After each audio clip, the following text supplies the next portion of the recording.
Yo, mini a wohwɛ me nyame Israel sɛ ɛnɛ so moa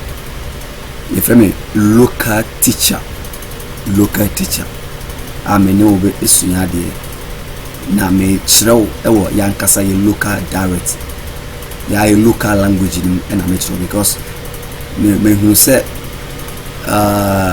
yɛde brɔfo no ɛkyerɛ de a me nkrɔfo bi a mo free polytechnic bi mo free high schools SS ene ne momo gada na oma frɛ me na me kyerɛ ma de ɛwɔ fie enti ma me hunu sɛ de brɔfo no kyerɛ ma de a wɔte ase de bat me hunu sɛ brɔfo no west ne wo mu na ɛsoso nti no ɔmo fa difficult so mete ase enti ma me ankasa me fa another strategy am de ba yankasa language na me hunu sɛ me kyerɛ mo a mo ko free school mu na mo bapɛ na mo bidi dance bebree because me kyerɛ mo kasa ne mo te ase ba nti ene yɛbɛyɛ no both English and Twi matwi na do so sɛ bɛyɛ wow na wo social media no anase wo platform yi so na wo hwɛ video no obɛte ase eye ba misro na yɛ papa mampanyini procedures of that to sɛ yɛmfa enko entia COVID-19 no pɛsɛ odi so na wo rules a mode amaye no ana procedures no tumi efa so na eboa na otwe ho free yare boni ebu yɛtoa so no we question bi a ɛwɔ networking mu a ana subnet ɛwɔ networking mu a nipa bebre face problem ɛwɔ sai question sisi ho nti bebre free pole no mo ba ebia no na omo amechiro ma de no mo freme ne omo hie ba bi na me kochiro ma de no ehu se we na ye major question na the bia no mo problems wo mo so meti ase no matimi solve subnet no na yo mo problem but ishiranka nyame ene ne wo aba platform yi so a me pese me ye de me chiraw na oti ase we kasa nim because we na me so metumi aye a o situation me nwan mu na mu no Sabina the same situation and so me for munti we say waba platform is no ye chira de nyina ye boaboa ye one school for SS4 university for poly for mu nyina mo ba we say me usua de we question ya me ya to na say it is so ultimate edi etini so question we are question biere no wa subnet mo ultimate enso ultimate so subnet question na any IT no me gidi say IT no obefa IT ni kuku so because subnet ni wa IT mu ade aka nyina eye kuku yo nti me pacho yenko eyi so me pese me yi ade e wo note ana me de eba na me de besua ade na me de be kire wade yi pen bi a betumi agina so na ya ye de we dey sorry pacho me na me nyi sa pen no na yenfa ensua ade ma me eyi so e se de be ya betumi super we na e dey sua ade they want to say me question number 2 is say solve this classless address 192.168.1.0/27 find subnet mask. B host. C branches the same as number of network. D network ID or network range or broadcast number. Block number. E broadcast address or special address. Question we hu say no eniema wom at koko because elective kakra no ma back calculations ni ma dia ina I'm so many me my ho ade kakra kwa me so ne be fanti ma breaking simple ma me obede obeti ase papa me nua be ma obeti ase na msrew di echi pa for ni di echi the my say solution notes and IP or subnetting laws. IP addresses has a class ranges. Ye kase class range ya no kra dey ye wo address no IP addresses no ye wo if I say obi ana ne class e wo and to say school and I say we were class 1 ba akoso class 2 ba ko class 3 enti class 3 for no e dey na e be me hu so me class 3 for class 1 for them me hu so me class 1 for class 2 for them me hu so me class 2 for so ena dey na kire anase omuni ma be no musua no ho na dey be na be me hu class 3 ni a ana class 3 ni any class 2 ni je won ma dey me hu so me class 3 na we class 2 ni so eno na you know subnet no into subnet no we say subnet no kwa dey profu kakraka na ntira si nyina no say kase bibi e can say subnet is a network that you split up in a multiple smaller subnets or subnetworks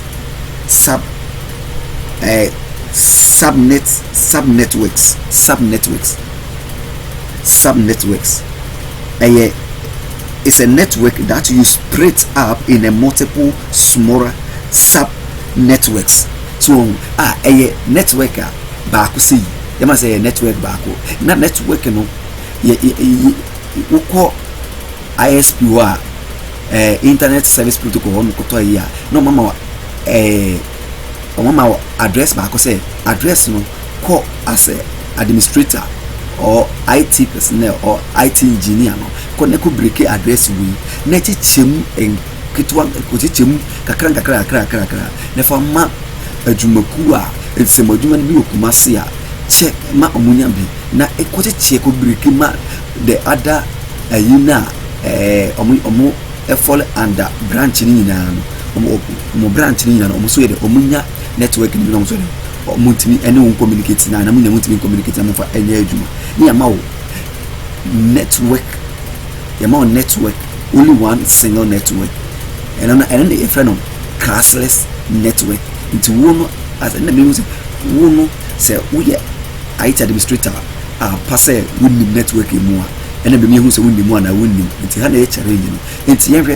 me fa ma even say 5 but ma fa 3 the ana tell you soon and na my day ma fa into me fa class range no me fa me assess no class and my no in octet range and my subnet mask or default subnet mask my say into your class A class A no for range from 1 to 127 so into we now no what me when you class B which one class C into question no you break here you break pe na be kire baby a say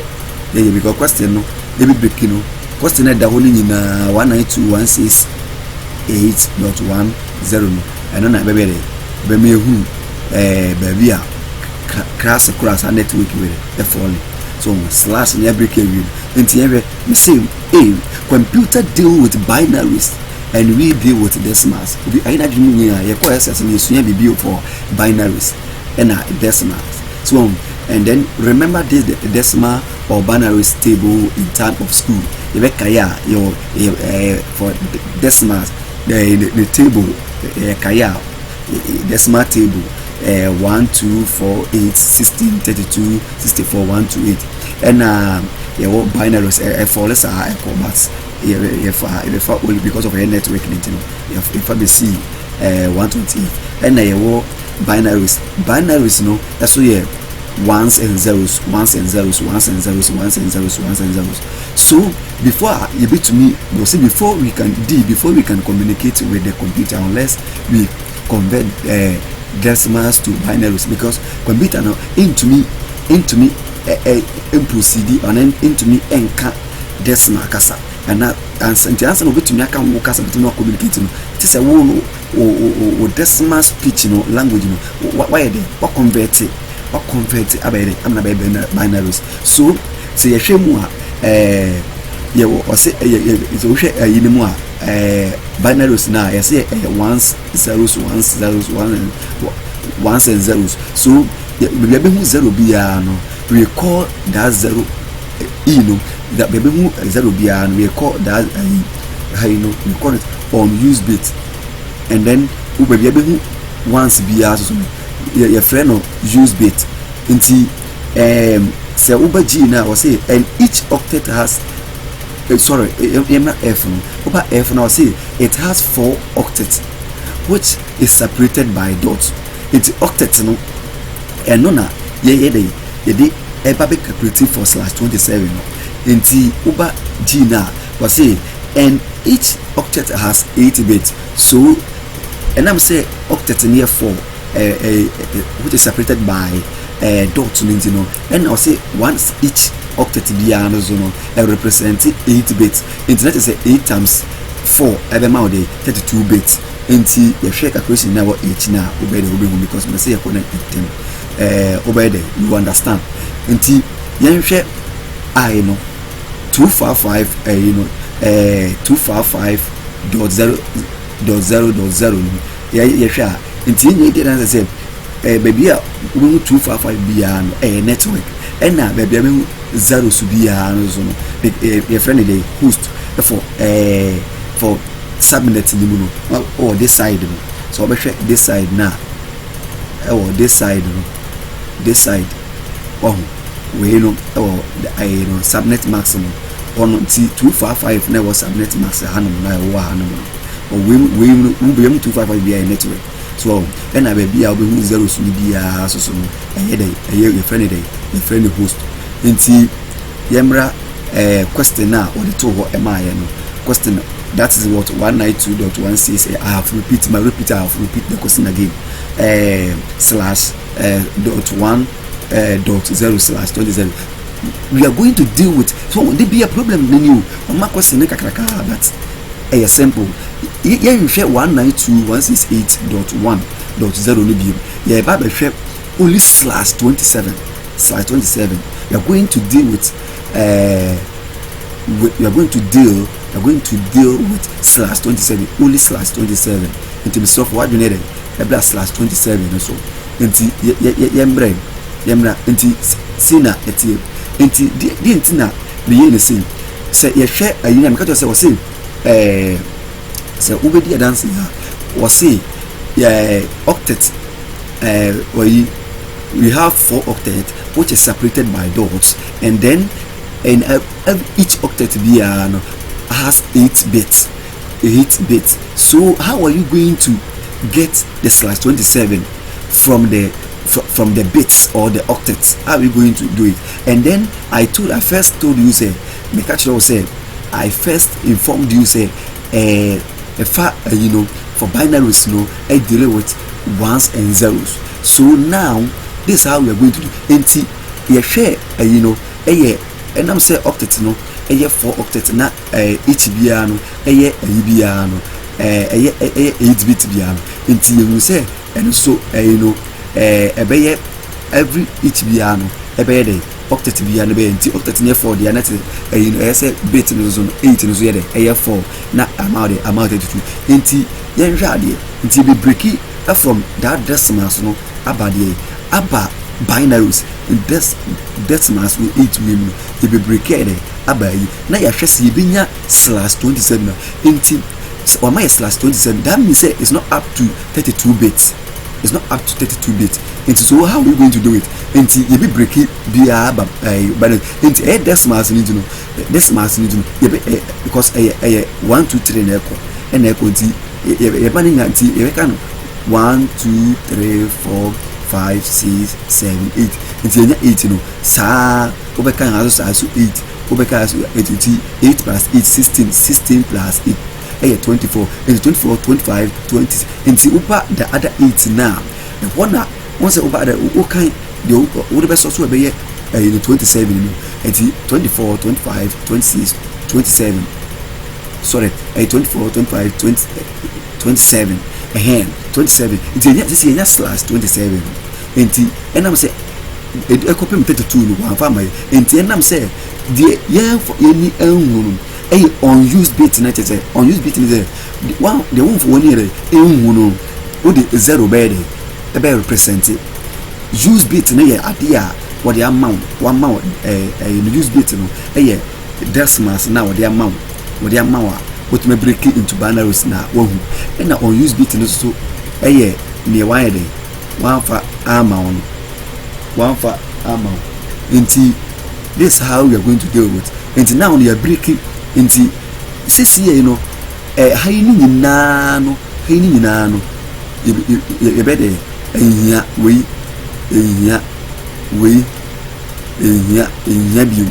ehia. So we are going to deal with only where we see use bait and unused bait. What I say, we are going to deal with baby you 1 kope ena yede nti ye decimal you know table na ye kind first wa ha no eni kwa say uma o free table nti am table ne le e ma o table no e ma o e wa ha table no the decimal table nti na me de ma wa ha. What I say, nti na me de ma o no decimal table no nti na me de ma wa ha nti say na ye kwakoye no nti na me de decimal table ma o nti de ne ye kwakoye no wa nti now no decimal table no anyway so on decimal table no anyway so on and na ye binaries no nti baby ehu zeros baby ehu zeros. What I say ehu zeros no baby ehu zeros no baby ehu zeros and ones no eho ene ere ye shase ehu zeros and ones no eho na ere nti ye start here one no ye yinisa ebekosa ebeko nti wo say one say one no ye wo miansa enini miansa wo miansa nti ye start wa sa 1 2 3 na ne aka ni na aye on use be zeros no e on use bit na de ahye ina so kopim say e be nti ye decimal aye no e 1 1 plus 1 2 plus 2 4 plus 4 8 plus 8 16 16 plus 6 32 plus 32 64 plus 64 plus 64 that is 128 and I'm say we need 8 bits in it. I say it's a do ina a do 8 here. I do 1 2 3 4 5 6 7 8. I say do 8 bits per I do 8 here. 8 decimals in jai because bits no 8 bits more so 8 bits until now no 8 bits no now no ya ba answer enemy until you share was say and was say yen solve the subnet math and then subnet math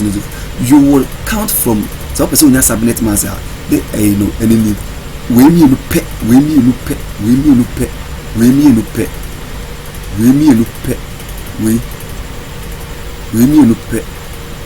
ena ya de be solve no the ya be do no we me no pe ena de ba be solve nti decimals anyway mu pe because of course ni na nti ye subnet math and I say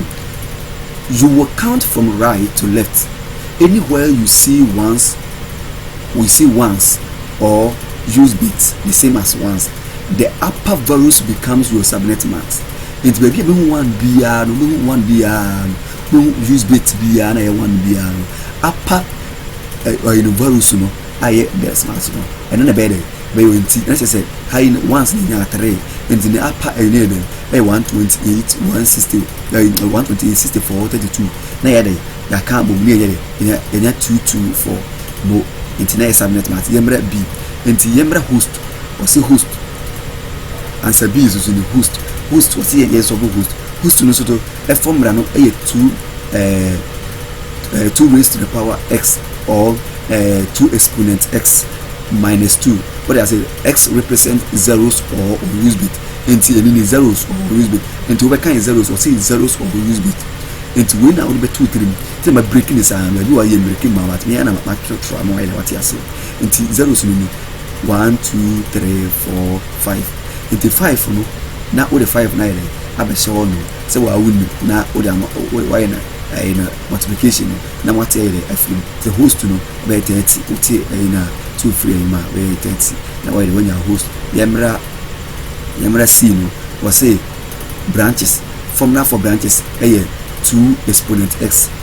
formula no 2 nya formula na simple until we also say x represent the ones or use bit into once no once or use bit into once we can one no do what I say one no do we can ewa one no do we 1 2 3 na we ya kwose we x ne we ya kwose baby x ne ewo we say x ya na why dey when you ba say x we ne ewo as when you say x no so na why dey when you 8 na you say what you into you know see indeed network ID you will count from right to left. The first use bit upper value becomes your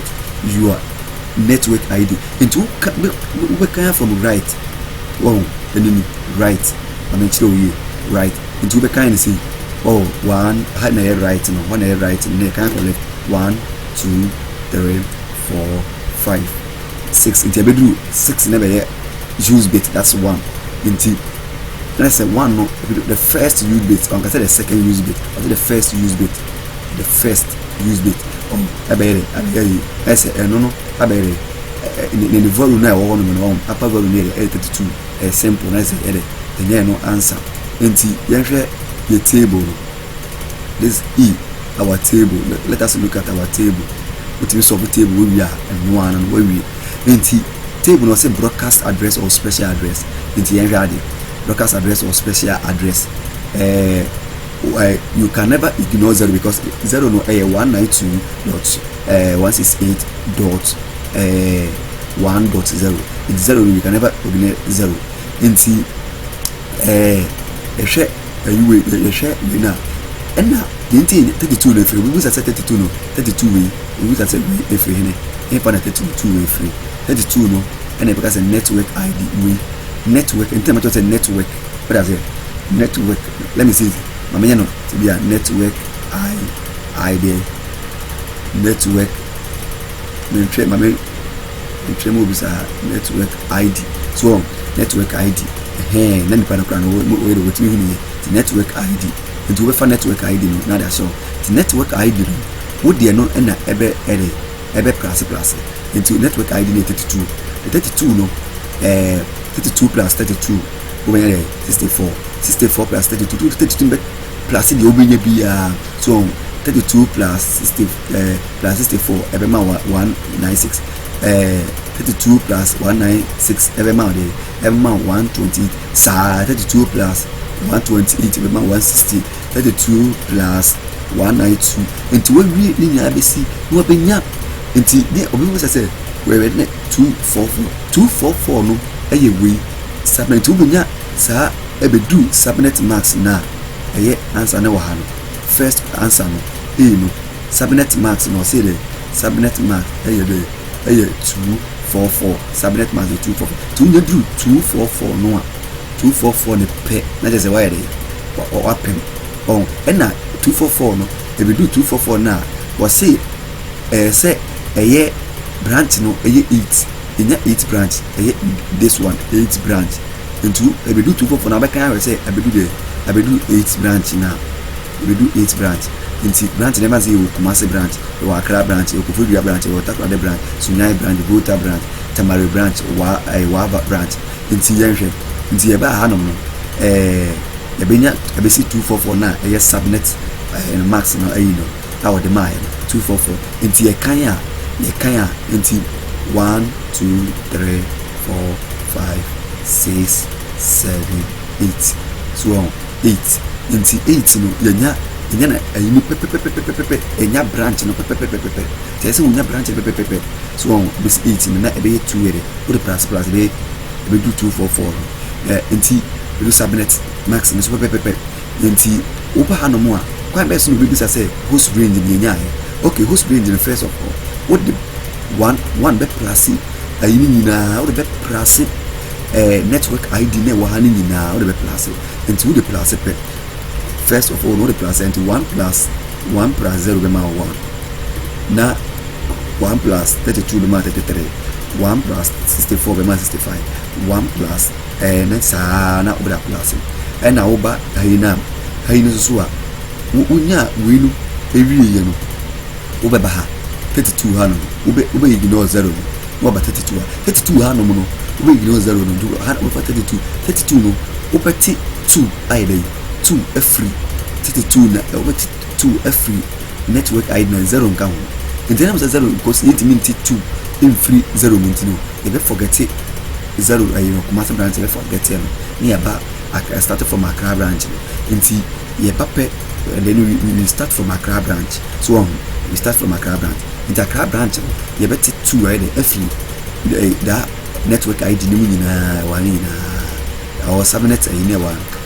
na subnet max ne wa ne nyinaa ready bet 2 free ni nyinaa mu nti 2 free ma what 2 free 32 ma ebe ma de 30 what 2 free 64 ma sa nti wo se what tia e be do happy ebesa so besa no nti be do no wo se besa pe na ye wo number bi a ye fe no 2 ye fe no dey 2 5 2 5 or 254 254 254 sorry 256 256 256 and you say we do happen what thing we know o papa say no and am say we an kan we do happen we say back we ka ha enti back we do happen we know e be dey we do happen e be ka no mo a we nya number bi ante enti do be say 256 eno yenka eno we trim enti any the secret here yenka network ni yenka enti na why on say 256 but you draw 256 because I bro 255 so because the network range you know say the ending range you know equal to 255 enti the 256 no adibia yenka 256 no what 2 free na equal 254 enti we pay no waba hanum kwa mfa so benya broadcasting uba hanum pe uba we pe we nka ho we mu nka ho no waba we mu sa so waba we mu sa so no waba we mu sa na why dey what why dey what the one up plus it and na no benya broadcasting so that is benya broadcasting until we give you na until we bet that we say Kumasi branch say network no e mo a do 0 no a bia o mai ni bia ba say 19 bia de sa do 0 a o mutimi a che network na from 196 19 so ni say it bia 1 so a che from bia me 1 9 6 dot 192 dot 168 and 68 dot 1 dot 1 because I started from 1 so with my chance I see 30 I see 30 no that's a maybe because anything I can say host no and I was 1 to 30 no 1 to 30 no because I need take into beer or check out that put my guy who with me take every 1 to 30 the host no host to be no 1 when take as a host no the equity we no it was a host no 30 it is a range biano unya 30 intervals the bia ewo branch bia network na ubeta mo host range bia say 33 62 we say 30 interval sa 65 to 94 be 30 interval sa so we per host to omo I case host to omo betumi network na ya adwuma within the network na ya adwuma wo che machine mo ba no they say 30 so what you say yes nti e ba sa pe what I say where they when you to sa na bit my nti 244 no mine subnet maximum 224 and the maya nti say bibi o na onti ase na opese o frame ya me number ni 0 20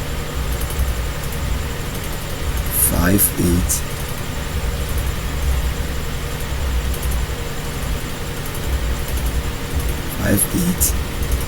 6 8 1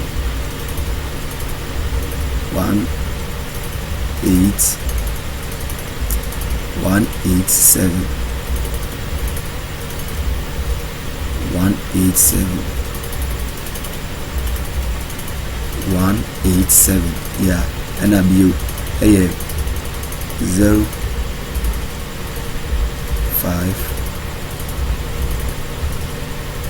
5 5 7 0 7 0 1 2 2 2 2 6 6 network was to be a one-tier be a calculation say NPR or Fremia bit me at you. Let sure na in 1 year can say lockdown mono send me GDA say about the na why they what we swing idea na me on count. Bye bye.